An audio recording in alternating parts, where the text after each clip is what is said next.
दोस्तों सर्दियां आ गई हैं और मार्केट में मूली जो है वो बहुतायत मात्रा में मिल जाती है। लोगों के लिए मूली जो है वो साधारणतः एक सब्जी है, लेकिन आयुर्वेद में ये एक औषधि है। इसके बहुत ही औषधीय गुण हैं। तो आज मैं दो तीन लाभ इसके आपको बताऊंगा।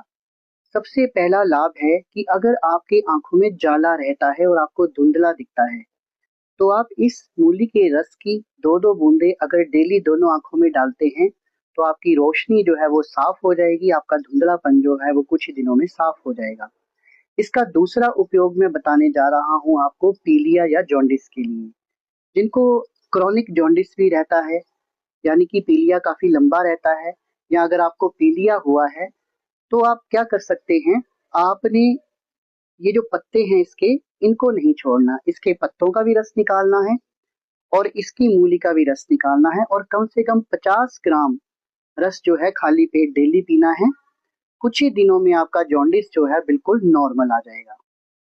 तीसरा इसका लाभ है, जिनको पक्षाघात हो जाता है, यानी कि पैरालिसिस पैरालिसिस हो जाता है या पैरालिटिक अटैक हुआ होता है, उसमें जो इसके बीज हैं उसका तेल आता है, उसका इस्तेमाल करना होता है। और जो पुरुषों में इरेक्टाइल डिसफंक्शन की प्रॉब्लम होती है, उसमें भी इसका तेल जो है वो काम करता है। मार्केट में वो अवेलेबल है, पंसारी की दुकान से या किसी भी आयुर्वेदिक मेडिकल स्टोर से आपको मिल जाएगा। जिसको भी पक्षाघात है, पैरालिटिक अटैक हुआ है, उसकी भी आपने मालिश करनी है। और मान लीजिए अगर उसकी बाजू में पक्षाघात है, तो मालिश आपने नीचे से ऊपर की ओर करनी है, ऊपर से नीचे की ओर नहीं करनी है।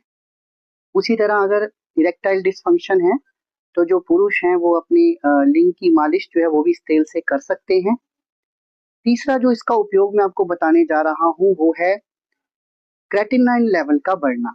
अगर आपने किडनीज जो हैं उसमें क्रेटिनाइन लेवल बढ़ गया है, आपको मूत्राघात हो गया है, आपको पेशाब बहुत कम आता है, या फिर आपके गुर्दे में बड़ी बड़ी पत्थरियां हो गई हैं और वो आपने बहुत सारी मेडिसिन ट्राई कर ली हैं, पत्थरियां जो है वो नहीं बाहर आ रही हैं, तो इसका आपने जूस लेना है। लेकिन जो जूस है वो कम से कम 100 ml की मात्रा में लेना है, और इसके पत्तों और मूली दोनों का जूस लेना है।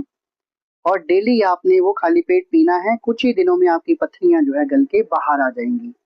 और इसका बवासीर में भी बहुत अत्यधिक उपयोग है। बवासीर के लिए इसका 20 ग्राम रस ले लीजिए, उसमें आपको मूली का रस लेना होगा।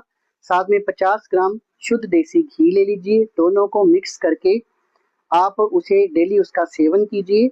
आपकी जो बवासीर है, जो आपके मस्से हैं, वो कुछ ही दिनों में बैठ जाएंगे या झड़ जाएंगे। और अगर आपको खूनी बवासीर है तो उस